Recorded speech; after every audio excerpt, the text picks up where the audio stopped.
Hello everyone and welcome to office Adda 24। This side से आरती और आज हम बात करने वाले एक न्यू थ्योरी की।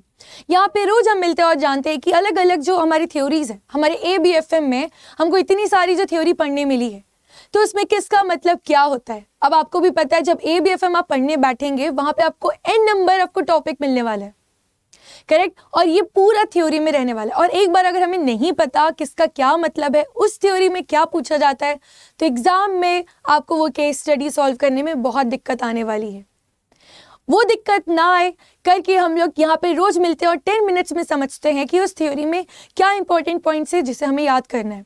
क्योंकि आपको भी पता है आपका जो एग्जाम पैटर्न है वो MCQ बेस्ड है, आपको लिखना कुछ नहीं है, बट आपको उसका नॉलेज होना चाहिए, उसमें वर्ड्स आपको पता होने चाहिए कि वो वर्ड से क्या आइडेंटिफाई किया जाएगा।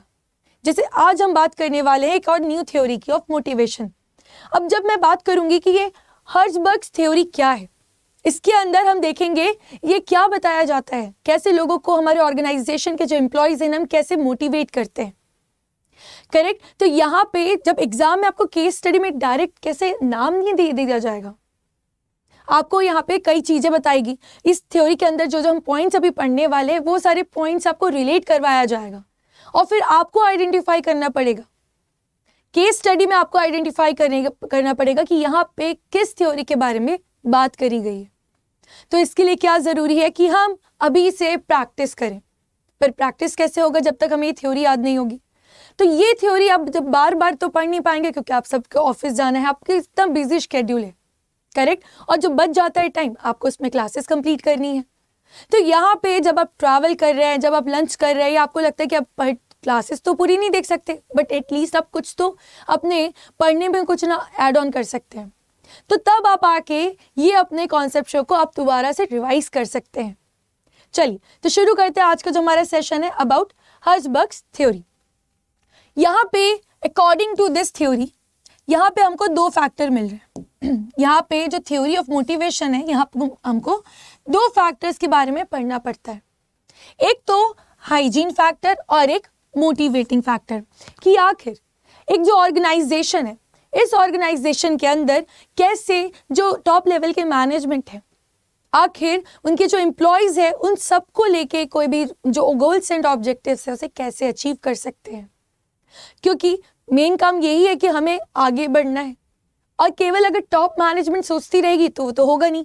यहाँ पे पूरे जितने भी लेवल के लोग हैं, चाहे वो टॉप के हो, मिडिल हो, चाहे लोअर लेवल के हो, इन सब के साथ ही हमें अपने ऑब्जेक्टिव्स को अचीव करना है, करेक्ट। और एक और बात याद रखिएगा, हमारे जो एम्प्लॉयज होते हैं, ठीक है, उनको मोटिवेट रखना ये बहुत ज़रूरी है। तभी वो अपना 100% देना चाहेंगे, तभी वो और एक्स्ट्रा काम करने के लिए हमेशा रेडी रहेंगे। अगर वो मोटिवेटेड नहीं रहेंगे तो वो क्या होंगे, वो छोड़ के दूसरी जगह चले जाएंगे। बट हमारे साथ अगर वो इतने टाइम तक जुड़े हैं तो हमें उन्हें अलग अलग जो हमारी थ्योरीज हम पढ़ रहे हैं इसके हिसाब से उन्हें मोटिवेट करना चाहिए, ताकि वो लोग आगे बढ़ते रहें और हमारे साथ हमेशा जुड़े रहें। क्योंकि वो जो एम्प्लॉयज़ है ऑलरेडी हमारा कल्चर जानते हैं, हमारा वे ऑफ वर्किंग जानते हैं। अब एकदम से किसी न्यू को लेके आएंगे तो उसको दोबारा से ये सारा प्रोसेस करने में it will take n number of years. तो ये सब ना हो करके हमें अलग अलग जो मोटिवेटिंग थ्योरी है वो पढ़नी पड़ रही है। आइए तो बात करते हैं hygiene factor and motivating factor में। चलिए इसके अंदर भी हमें बहुत सारी चीज़ें पढ़नी पड़ती है। सबसे पहले देखेंगे एक मोटिवेटिंग फैक्टर, कि आखिर हमें ऑर्गेनाइजेशन में जितने भी एम्प्लॉयज हैं उन्हें हमें कैसे मोटिवेट करना चाहिए। सबसे पहले हम पढ़ेंगे अ सेंस ऑफ अकम्प्लिशमेंट। जब भी कोई टास्क दिया जाता है एम्प्लॉयज में, करेक्ट, तो चाहे वो कितना भी हार्ड हो, चाहे वो कैसा भी सरल हो, तो यहाँ पे जो टॉप लेवल मैनेजमेंट होती है उन्हें अच्छे से बताना चाहिए कि हाँ आपने ये अचीव किया है, आपने एटलीस्ट मेहनत करी है, जिसके कारण नेक्स्ट टाइम, चलिए इस बार नहीं हुआ तो अगले बार वो और अच्छा परफॉर्म करने का सोचेंगे, करेक्ट। ये हमारे सबसे फर्स्ट सेंस ऑफ अकम्प्लिशमेंट होता है अंडर मोटिवेटिंग फैक्टर। फिर आता है रिकॉग्निशन। उनको एक अप्रिसिएशन करवाना चाहिए, रिकॉग्नाइज करवाना चाहिए कि हाँ ये वाला टास्क इन एम्प्लॉय के कारण हुआ है, तभी तो वो और मोटिवेट फील करेंगे। उसके बाद आता है प्रमोशंस। जब इतना अच्छा वो वर्क कर रहे हैं तो टाइमली हमें उन्हें प्रमोशंस भी देना चाहिए। अदरवाइज वो तो चले जाएंगे जब उनको पता है कि हमारी वैल्यू के हिसाब से उन्हें यहाँ कंपनसेट ही नहीं किया जा रहा है, तो why they will stay here. तो यहाँ टाइमली उनको ये अप्रिसिएशन के लिए प्रमोशंस भी देना चाहिए। करेक्ट। फिर आता है next the nature of the task itself. इसके बाद हम पॉइंट पढ़ते हैं रिस्पॉन्सिबिलिटी एंड ग्रोथ। ये ऐसे कनेक्टेड एक पॉइंट है कि जब जो एम्प्लॉयज है, जब आप उन्हें टास्क डेलीगेट करेंगे तो क्या होगा, उनको एक रिस्पॉन्सिबिलिटी फील होगी, वो उनको लगेगा कि यस यहाँ पे हम एक बहुत बड़ा एक फैक्टर लेके चलते हैं।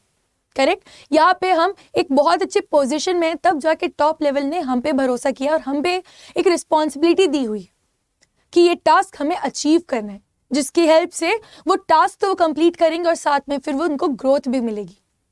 तो इससे क्या होगा, उन्हें मोटिवेशन मिलेगा।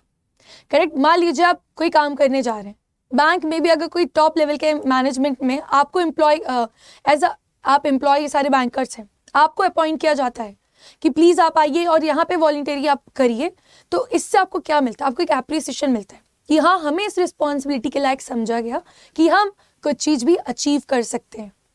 ये सारी चीज़ें होती है हमारी मोटिवेटिंग फैक्टर। आइए फिर देखते हैं next hygiene factor, the policies of the company. अब हाइजीन फैक्टर में ये याद रखिएगा, यहाँ पे हम एग्जांपल लेंगे, जैसे कि एकदम से रिसेशन आ जाता है, जैसे कोविड आ गया। करेक्ट। तो उस टाइम पे जो भी ऑर्गेनाइजेशंस है उन्हें एटलीस्ट एक मिनिमम अपना लेवल रखना चाहिए। अब आपको भी पता है कोविड के टाइम पे क्या हुआ, जितने भी हमारे एम्प्लॉयज़ थे, जो जितने भी लोग थे, सबकी सैलरीज कट डाउन होती जा रही थी, है ना। तो यहाँ पे जो पॉलिसीज है कंपनी की, उसे ऐसी रखनी चाहिए कि even in the hard time, जैसे कोविड आ गया, रिसेशन आ गया, वॉर आ गया, तो भी हमारे एम्प्लॉयज़ हमारे साथ रहें, ऐसी हमें यहाँ पे पॉलिसी सोचनी चाहिए। फिर बात आती है सुपरविजन की। टाइमली हमें देखना चाहिए, सुपरवाइज करना चाहिए कि जो एम्प्लॉयज़ हैं कहीं उन्हें कोई ऐसी दिक्कत तो नहीं है जिसके कारण they are ready to leave our company. Supervise करना चाहिए टाइम टू टाइम उनके साथ रह के। फिर आते हैं नेक्स्ट रिलेशनशिप। अब ये रिलेशनशिप विथ योर एम्प्लॉयज़ के साथ उनके कलीग्स के साथ उनके टॉप लेवल मैनेजमेंट, यहाँ जो हर एक लेवल है, एक डिपार्टमेंट है, इनका एक दूसरे के साथ कैसा रिलेशनशिप रहना चाहिए। करेक्ट। सब लोग एक साथ इंटरडिपेंडेंट होने चाहिए, ताकि ऐसा ना हो कि एक डिपार्टमेंट अलग ही चल रहा है, उनको पूरा कॉन्फ्लिक्ट बेसिस है उनका। यहाँ पे सबका गोल्स एंड टारगेट एक रहना चाहिए, ना कि इंडिविजुअल सबके टारगेट्स रहने चाहिए। इससे कैसे होगा वो accomplished with the help of relationship. आइए इसके बाद आता है वर्किंग कंडीशंस। अब जैसे आपको पता है कि हमारे कई सारे ऐसे रिस्की वर्क्स होते हैं, जैसे माइंस। अब माइंस में अगर कोई काम कर रहा है तो वहाँ पे जो कंपनी है उनका मेन काम होता है कि उन्हें बेसिक जो फैसिलिटीज़ है वो प्रोवाइड करें। अगर कोई कंस्ट्रक्शन एरिया है तो वहाँ पे जो बेसिक ऑर्नामेंट्स होते हैं वो प्रोवाइड करवाया जाए, जैसे हेलमेट हो गया, वो गैजेट्स हो गए, वहाँ के जो लेबर्स है, ताकि वो जो कंस्ट्रक्शन में इनकेस कुछ अनहोनी हो जाती है तो वो सेफ एंड सिक्योर फील कर सके। तो ये सब एक कंपनी का ऑर्गेनाइजेशन को सोचना चाहिए, उनकी वर्किंग कंडीशंस के बारे में भी। कंपनसेशन पॉलिसीज, कई बार ऐसा होता है कि अब वैसे तो सारे प्रिकॉशंस ले लेती है कंपनी, बट कभी कभी कुछ अनहोनी हो गई, तो उस केस में एज अ कंपनी आप कैसे उन्हें सपोर्ट करते हैं। करेक्ट। तो ये सारी चीज़ें भी हमें बतानी पड़ती है कि जो हाइजीन फैक्टर है ये हमारा मिनिमम तो रहना ही चाहिए। यहाँ पे स्टेटस, एक एम्प्लॉय का एक ऑर्गेनाइजेशन में क्या स्टेटस है, ये सब चीज़ें जब फॉलो होंगी तब जाके एक ऑर्गेनाइजेशन में कहना है कि जो एम्प्लॉयज़ है वो वहाँ पे टिकने का सोचेंगे, वहाँ उनके साथ लॉन्ग टर्म में काम करने का सोचेंगे। अदरवाइज ये लोग स्विच कर लेंगे कहीं और। ये सब बेसिक पॉइंट्स होते हैं जो उन्हें फॉलो करने चाहिए एवरी कंपनी को। आई होप अब आपको क्लियर हो गया होगा हर्ट्जबर्ग में आपको क्या क्या पॉइंट्स आ सकते हैं और हमें एग्जाम में कैसे क्वेश्चंस आएगा थ्योरी में जाके। यहाँ पे आपको केस स्टडी पूछी जाएगी, उस केस स्टडी में आपको आइडेंटिफाई करना पड़ेगा कि किस थ्योरी के बारे में बात करा जा रहा है। मोटिवेशन तो फाइंड आउट कर लेंगे, बट मोटिवेशन में भी एन नंबर ऑफ थ्योरीज हम पढ़ रहे हैं। चलिए, तो आज का सेशन यहीं तक रखेंगे और आप लोगों के लिए एक और ज़रूरी सूचना, आप लोगों को जैसे पता है बस ज़्यादा दिन नहीं बचे अब आपके रजिस्ट्रेशन के लिए। मई चालू हो गया है।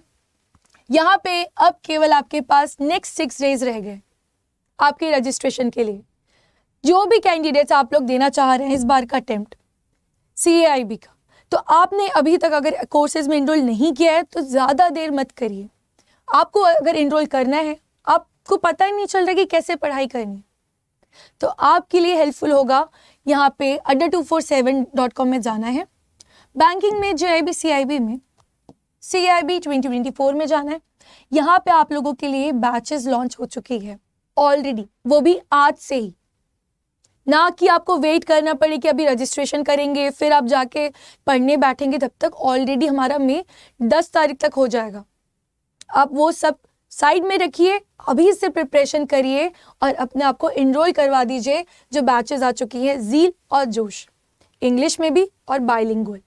और जब ये तो इंडिविजुअल बैचेस है, बट अगर आपको लगता है कि हमें तो फिर क्रैश कोर्स भी चाहिए, रिविजन भी चाहिए, टेस्ट पेपर्स भी चाहिए, तो क्या आपके लिए बेस्ट है, फिर अल्टीमेट सॉल्यूशन हो जाता है CIB का महापैक 2.0। बट यहाँ पे अभी आप देख सकते हैं कि यहाँ पे अभी आपको मिल रहा होगा 77% का डिस्काउंट, करेक्ट, केवल 77% का। बट जब जैसे यहाँ पे यूज करेंगे कोड Y895 आप लोग को दिखा देती हूँ एक बार, जैसे ये बैच में हम लोग हैं, ठीक है। यहाँ पे अभी आप देखिए, अभी आपको कितना दिख रहा होगा 77%। बट जैसे आप बाय नाउ में जाएंगे, यहाँ पे कूपन कोड में आपको लगाना है Y895। जैसे अप्लाई करेंगे आपका जो डिस्काउंट है वो अब हो जाएगा 79% का, और अब आपका जो अमाउंट आपको पे करना रहेगा वो केवल रहेगा 5040 रुपीज़, 5040 रुपीज़। बट याद रखिएगा आपको यहाँ पे यूज़ करना पड़ेगा कूपन कोड Y895,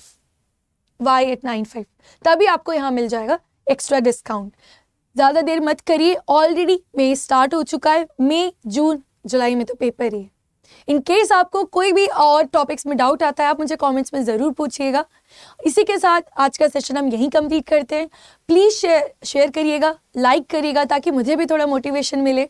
और इसी के साथ जो भी आपके फ्रेंड्स एंड कलीग्स हैं उनके साथ बताइए कि कैसे कैसे टॉपिक्स आपको पढ़ने पड़ेंगे। इससे आपको एक ओवरव्यू भी मिल जाएगा कि आपको अब जो कमिंग एग्ज़ाम है आपकी CIB में, इसमें कौन कौन से एंगल से आपको पूछा जाने वाला है। चलिए यहीं पे आज का सेशन रखते हैं। थैंक यू फॉर वॉचिंग, फिर मिलेंगे कल न्यू टॉपिक के साथ।